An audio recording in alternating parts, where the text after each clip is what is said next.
Hey, everybody. I am here. Happy leap year. I'm here with Ben Merens, and we are doing this because we did a radio show on River West Radio last leap year, and we talked 4 years about, ago today. huh? Yes. 4 years ago Four, today. yes, 4 years And ago. Go ahead. I want to start with something you said because I listened to the show because I did not remember everything we said, except we did discuss the fact that 4 years from now on Leap Day, we'd want to do this again. So congratulations to us for getting 4 years down the road, Angie.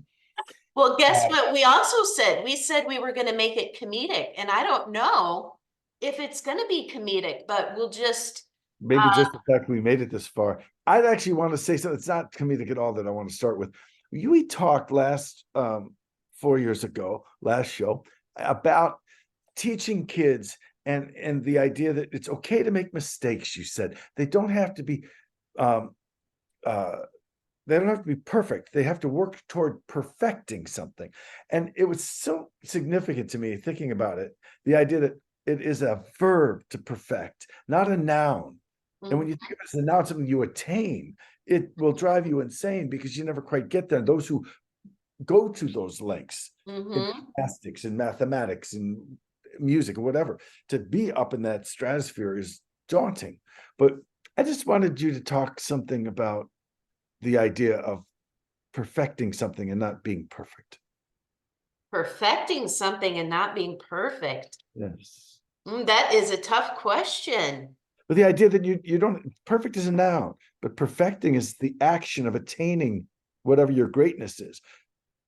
You don't quite ever get to perfect, but you Mm-hmm. have to be perfecting. So when you teach kids the idea, that's the process.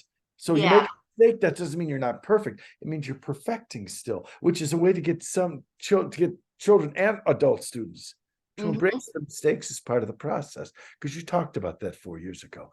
I did. Yeah. I mean, I think that we can always, and I do live my life this way. I am always trying to improve certain aspects of my life. I believe that we don't have to necessarily um, go downhill as we get older. I feel like we can continue to nourish ourselves with healthy foods and nutrients and exercise and eliminate stress and eliminate bad relationships and do what we love. The And challenge with that is yeah. my emotional growth and spiritual growth and some levels of mental growth have been better. But there's mental decline at 64. There's certainly physical decline. And you wish you would have had the mental and physical health at the same time that you had this great wisdom life gives you, but it doesn't always work out that way. But it's attaining that wisdom, attaining our goals. 4 years ago, one of the goals we discussed on this show was the Angie Mack musical, and it was in your head. So what happened since February 29th, 2020 on February 29th, 2024 with Angie's musical? Well, you know what? It's still there, but guess what? Okay, I don't know if I ever told you the concept of a musical, but now I can. Because, okay, it was based on, I wanted to make a musical based on a book called Hind's Feet on Hind's Places. No, Hind's Feet on High Places by Hannah Hurnard. And it's an allegorical story. And a lot of my songs that I've written over the years go with that concept. It's an allegorical journey about someone, a girl named Much Afraid, and she takes the shepherd's hand and he leads her into wonderful mountains and great heights. Okay. So this has been in my heart for decades, and I've got the songs. I've been writing the concepts over COVID, flushing out some of the ideas. But then guess what? One day I Googled Hind's Feet on High Places musical recently. Somebody did it. Great minds thinking alike. So last year we had 4 years ago, last leap year, we had an hour. Today we have half an hour. So I want to hit a couple of topics from the last time before we lead to wherever we end up with. But You talked a lot in our last program about spirituality, that you don't bring it into the component of the classroom. And for those of you who don't know, Angie runs Ozaki Talent. She teaches students of all ages. She performs very heavily backgrounded in church music performance, very rooted, by the way, locally in Grafton, not only with the music scene and art scene, but in the historical sense. She promotes the local flavor of the community because it is deep and it's rich. If you don't know it, we recommend that you look into it. And we may get some time to talk about it here. But back then, you were saying you don't teach about spirituality, but I was thinking as I listened to you, our strength comes from within. And you were talking about being strong 4 years ago and things that had happened to you. And all of us get knocked down throughout our lives, and we wouldn't be here if we didn't get back up. I recently was teaching a class and I was talking about that. And it was a bunch of women. And I said, throughout your entire lives, you've all got knocked down and you've all gotten knocked up. I was like, oh, I didn't. You've all gotten back up. They had a good sense of humor about it. But your strength, you talked about you're being very strong. Yeah. And all of us have to find our strength at some point, but sometimes it's within and sometimes it's without. And it seems that the drawing of those two is where our creativity starts to really come together. And you talked about that 4 years ago, and it's more true to me now than it was then.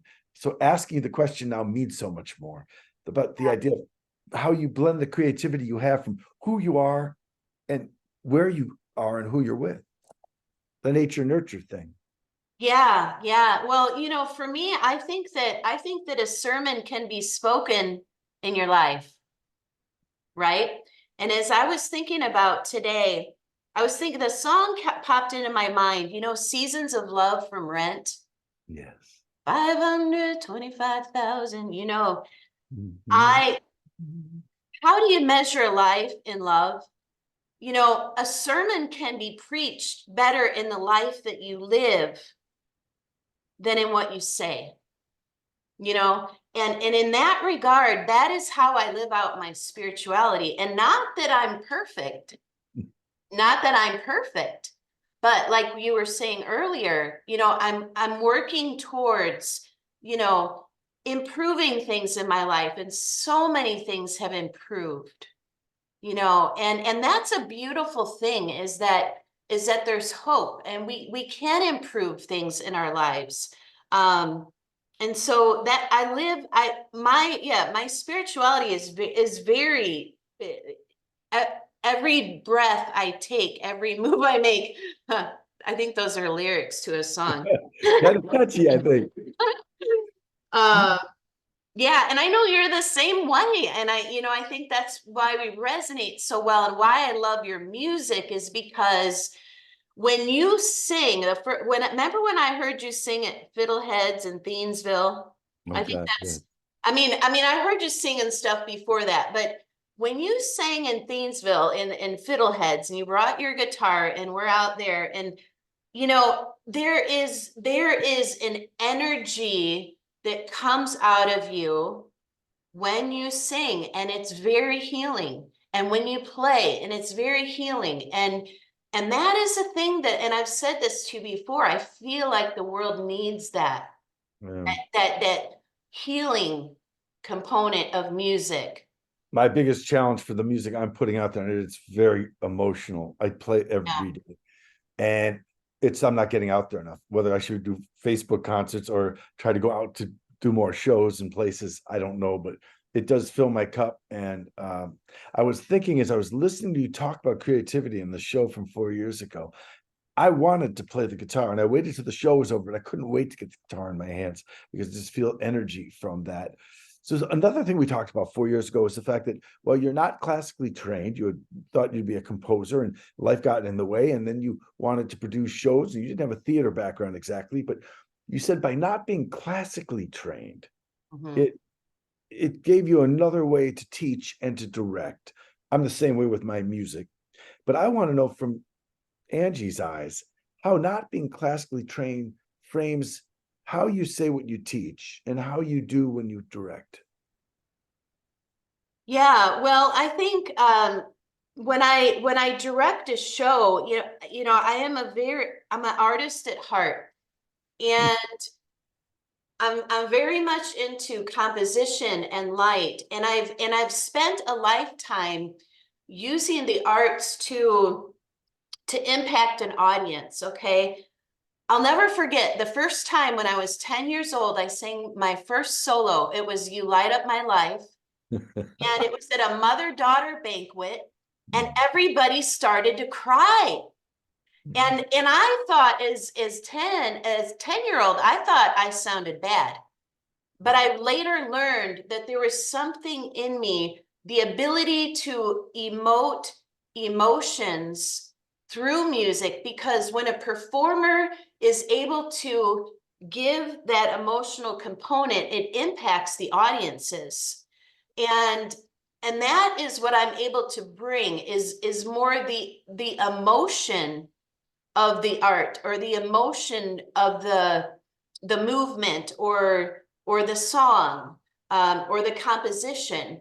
I don't know if that makes sense, but I have kind of a bigger picture of things, rather than it. Well, and I also encourage innovation. I don't teach kids how, I mean, I can, and I do this, but I don't simply say, here's some music, copy it and play it.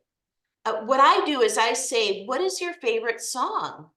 And what can we learn together about music based on that song? So my goal is to get people to like music for life. And after doing this for over 20 years, year round, um, I I've Would you seen want a it. I'm sorry, would you want a vacation?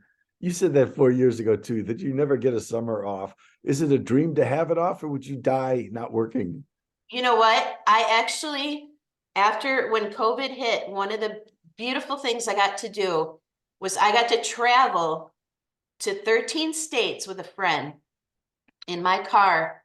And Yeah. that was really the first time ever that I've ever taken a road trip.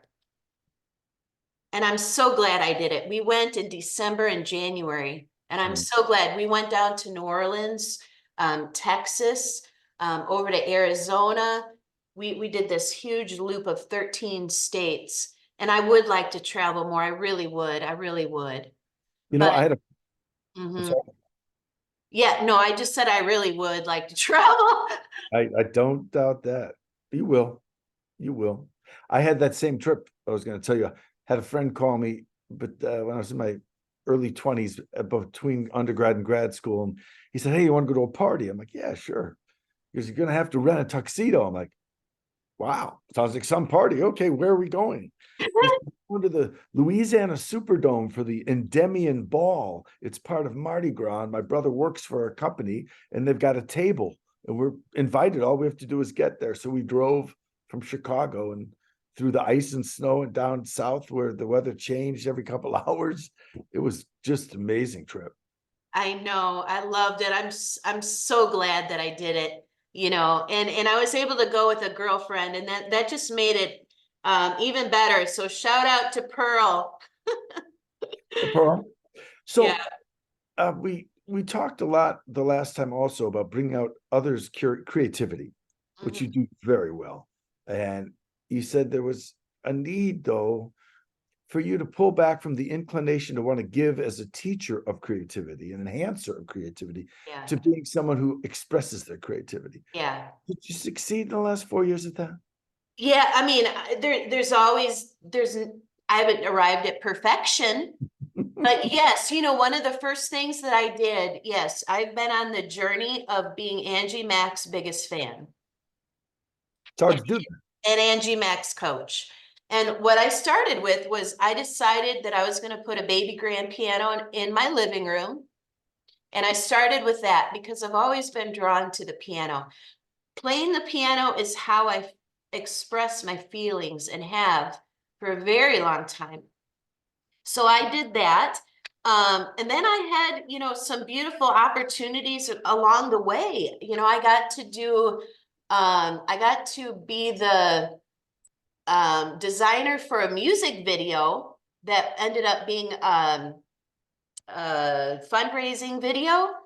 Um, that was really fun, creating a music video. I wrote a jingle for a New York web show. I've done little projects here and there over the summer. Yeah, I got to sing at the first annual Wildflowers on the Water festival. I got to sing a song that I wrote. That was amazing. Just it was on the island just off of Summerfest. And Oh, okay, yeah, yeah. yeah, Sarah Fyrick. Oh, yes, I know Sarah Power.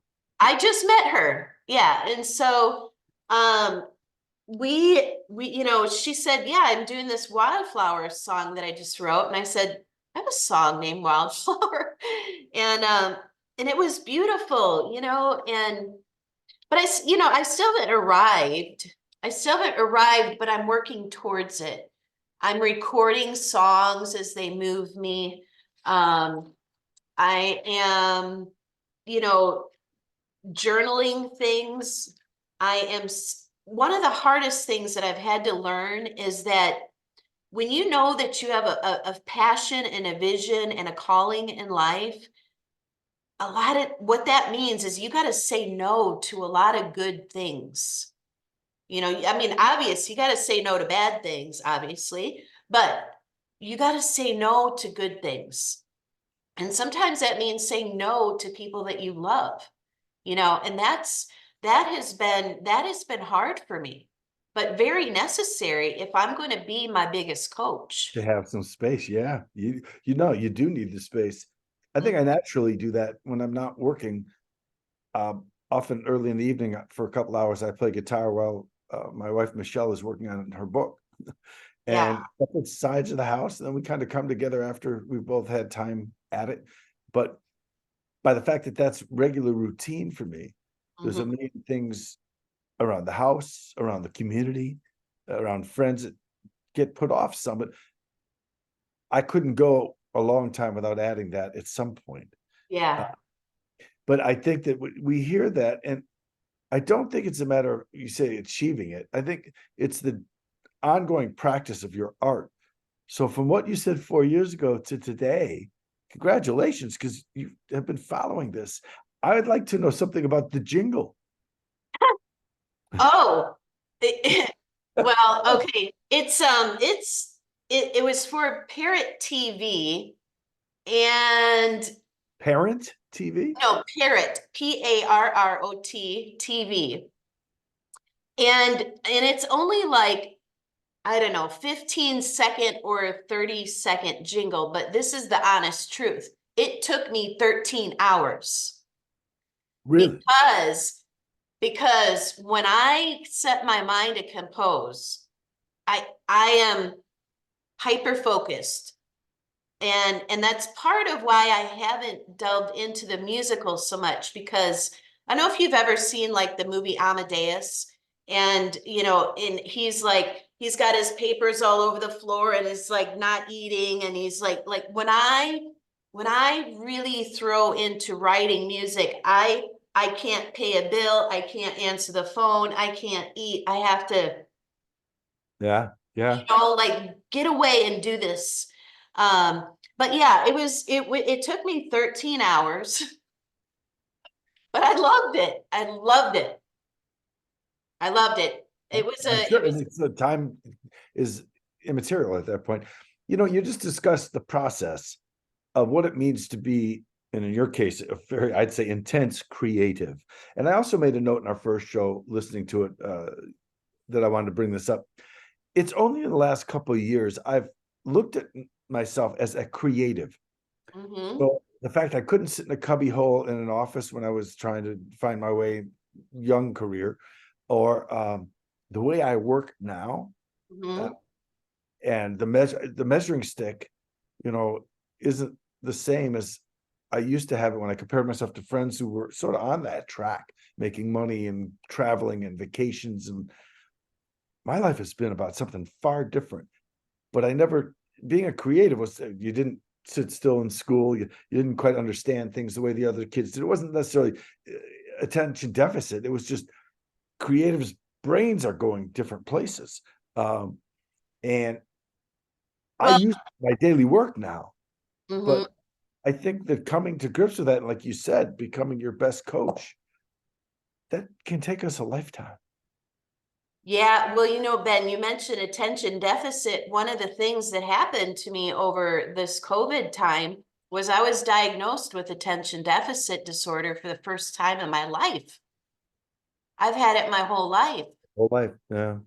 but it wasn't caught, and that's a thing, it's a thing.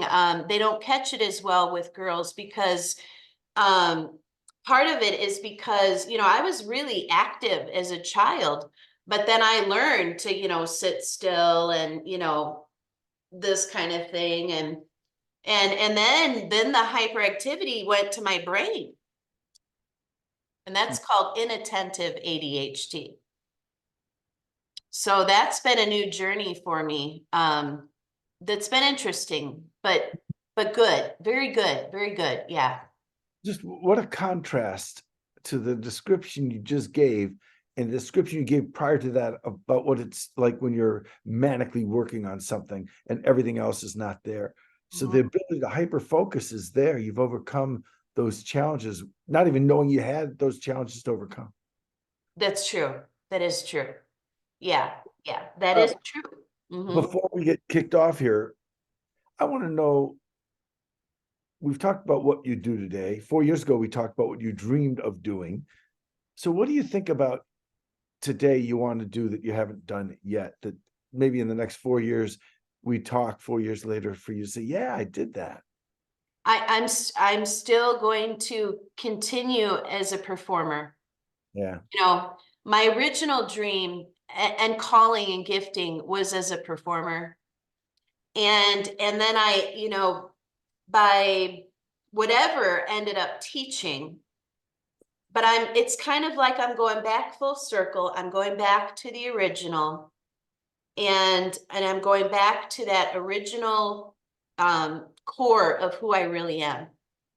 And I see myself writing music. I really do, recording music, maybe not the full-blown musical right away, but um writing and recording music, whether it's perfect or not. See, that's the thing. Sometimes I get caught up on, you know, it's got to be perfect. And what I'm doing is I've just been recording stuff in my living room, throwing it up on YouTube. It's not the best quality. And, I love that song that you did in my space. What is that song? What if it was? Which leads me to the idea I like to pursue, because uh, the contrast of how you talk about writing and recording. I did a one-man show over the summer and I have still not watched it. I can't bear it. I don't know why, but I could write you songs all day long. A friend of mine's a rabbi and a very talented musician invited me to a songwriting camp this summer, and he was talking about how much it would help because I know you write, improv stuff. This will really hone your story writing. I'm like, I I don't feel a need to hone. I have that down. I'm an expert at that in my own way, and it works. So I wouldn't work it that way, but I like to see how it builds. And when I practice certain things, now I don't practice songs, I practice sections of the song. So I get certain things right. And then eventually it all comes together because I'm performing it. So my thought was, because that space is so beautiful, that maybe our next broadcast, and not in 4 years, would be from your living room, and we tell some stories and we play music for each other and broadcast it so others could see it. Because I would think we could put some nice stuff together. Yeah, maybe some improv stuff. That would, I've really been into improv things lately, and a Good. concept that I call living fluidly. Yeah. Oh, I'm I like that. living fluidly. Yep.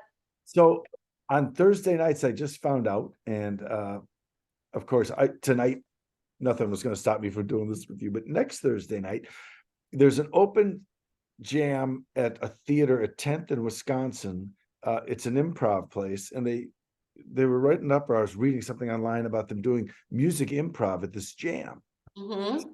Hell, I found, we talked about this 4 years ago, the put me in the zoo book, and the idea was Yes. not to be in a cage, but find your circus. Well, Yes. it's certainly a circus for me, and I can't wait next Thursday night to go from work right over there with the guitar and when it's my turn, get on stage and basically see whatever they say and turn it into song. Where is it at? Are you able to share that? Um, Or yeah, what's it called? I'm going to look at that right now. Yeah, I'm really liking the ideas of improv because I mean I could just go talk all night about it, but We're going to run out of time, and it's called, I'm sorry, Interchange Theater, and oh at it used to be in Tandem Theater. It's yeah. next to the highway ramp. Parking is difficult, but every Thursday night they've got an improv. It says, and it's the address is 628 North 10th Street, and Okay. it's interchangetheater.com. And let me see if it says when the doors open, because I saw this. This is, I can't wait to do this. Open jam, open mic, Thursday, 7 p.m. The Interchange Theater stage is open, ready for you to play. Special blend of an open mic and open jam keeps the fun going. Do improv with new friends. Try out your latest set. Have fun. Well, and that's something I did stand-up comedy. We talked about that 4 years ago too, that you want to, but you haven't, you feel like you're a comedian.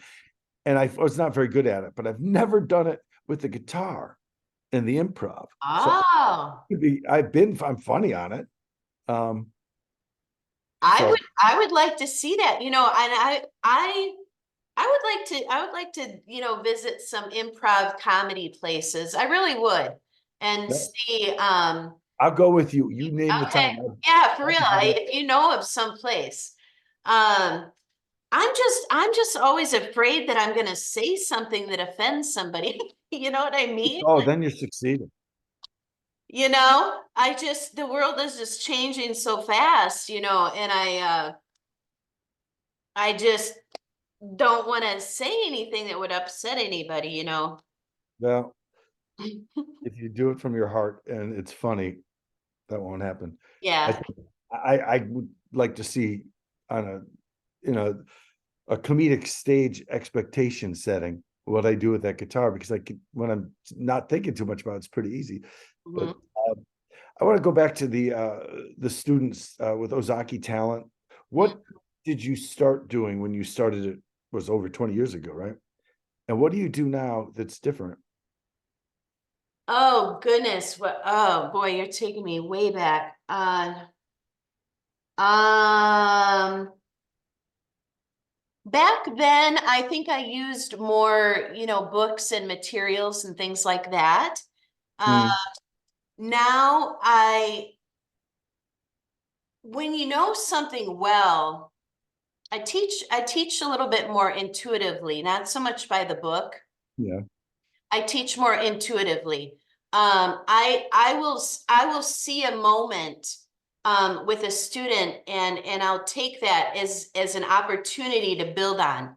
You know, like I'll see them light up when, well, this is a true story. I have a student that has only had a few times with me, and I knew that there was something gifted in him. And so I taught him, he doesn't really know much. He's only been with me a couple times, but I could tell he wanted to play. And I taught him how to play a C major seventh chord with the left hand and improvise in the right hand. And then I gave him a backbeat. I am not kidding. He's in middle school. He was playing jazz. I mean, straight up advanced jazz like I'd never heard. And I told him, I said, you got to record this with your phone. So he recorded himself, and I gave it, and I said, show your mom what you just did. She looked at the video and she said, I can't believe that's him. So I know how to see a moment and zero in on it.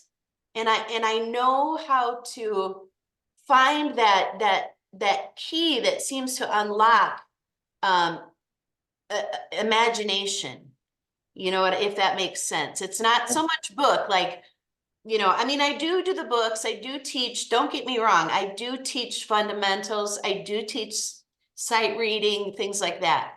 Um, but I also laugh with my students so much. Good. Laughter and joy is part of every single session. It really is. You find you're filling a need that's not being met by schools today, or are you enhancing and building on what the schools in your community offer? Well, here's the thing about the schools is they're not able to take a student as far as they're able to go.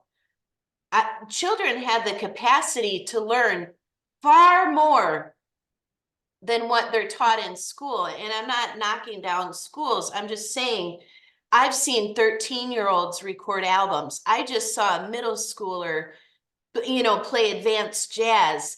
I've seen a 4-year-old get excited to play a B note to the song Titanic. I've seen kids just soar in their musical giftings. They're capable of so much more than what they're offered in the schools.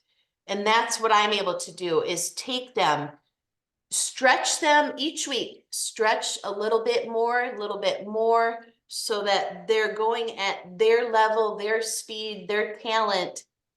And if that makes sense. Well, again, to do it in a soft space, the gymnastics place we used to take our daughter had this big foam pit. So whatever you tried, you couldn't get hurt.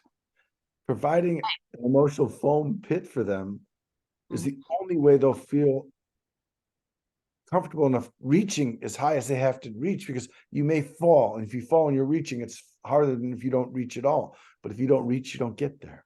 Mm-hmm. That's right. That's right. Yeah, I don't think that kids are taught to reach in the school setting, because I mean, how can they? There's, it's classroom. Um, so I'm able to yes, help them reach little more each week, and they're doing phenomenal things. Yes, some So of them doing really great things. yeah. So it's Mhm. 4 years later, and what do you know today that you didn't know 4 years ago? I know that we can't control people. And I know that sometimes things don't turn out the way we wished and hoped that they would. And I know um that there's a bigger plan, and that it's important to keep our hearts good and clean and open. Um I know that my days are numbered, and it's my desire to live each day the very best that I absolutely can. And I do really try to do that. And I do know that at the end of my life, I loved people and I loved God. I Four made years that ago, my motto a long time ago. you what? Your Bible? No, I made it my motto. Your motto. 4 years ago, we talked about the juxtaposition between faith and fear. I Yeah. think 4 years farther down the road now, with you 2024 versus 2020, that may be as central to my life as anything. Yeah. That there are certainly greater fears as you get older, but greater wisdom to know you'll deal with them, and certainly greater faith. Yeah. And that's not always in God faith, but a spiritual faith. Right. This past summer, our daughter fell 20 feet, and we found ourselves in California while she was healing from her injuries, which were severe, but I'm happy to say she's 7 months after the accident doing tremendously well. And I hope that continues. But at the time, I didn't know what to expect. And we were in Santa Rosa, north of San Francisco, and I had to go to the Walgreens. And while I was there, a woman in front of me was talking about how sad it was. There was a woman over there who obviously had some sort of dementia, and she was looking for something, but her daughter was in the car, wouldn't even look with her, and a store clerk was looking. And then she turned and apologized for expressing her feeling out loud, especially one that was critical and sad. And I said, I think it's perfectly acceptable that you were sad about that and that you said something. And she gave me a hug. Well, this was only 3 days after the accident. So I was just a ball of tears waiting for somebody to hug me. And I started to explode in tears on her shoulder. She pushed back for a second, but didn't let go. And she looked at me and I said, I'm sorry, but my daughter's been in a terrible accident. And I explained a little bit what had happened. And she said to me, you know, there are angels surrounding your daughter's bed right now. There are angels surrounding you too. Can I ask you a question? What's your daughter's name? I replied, Hope. She goes, you see? And she walked away. I'll never see her again. I don't know her name. I did call the pharmacy back and ask the pharmacist if he had any idea who she might have been, because she had come for a prescription. I knew the time of the day and it wasn't ready yet, but he wasn't able to figure out who she was. But oh, I'll never forget that moment, because it was sort of a reminder that whether your end is today or 25 years from now, that this is a blessed experience, whether it's religiously blessed, spiritually blessed, or just factually. There's an amazing amount of everything that goes on that we need to appreciate. I give a talk for the Consumer Protection Bureau every day. And I always point out that I'm teaching cynicism to keep you safe from scammers. But I'm an optimist. I think the glass isn't half full. It's 99% full. And we are so blessed. And we have to really believe that and live that way. It's not that the 1% isn't bad. It's horrible. But it's only 1%. So we have less than a minute. I want to leave the time to you to tell me a little bit about Angie and creativity as we wrap up. Yeah, I just appreciate you taking a leap of faith on this leap year to talk with me again. I appreciate you, Ben, and I appreciate, the times that you've played on the porch and you brought your love to the community. And I appreciate just your encouragement and your boldness to just keep going, and just so impressed that you wrote the one-man musical. What is it called again? Today I am a man. It's about the life lessons I learned from the age of 13 when I was a bar mitzvah boy who said that and didn't really mean it, to today. So inspiring. Well, I need to put it back out there because I Yeah. don't did it once.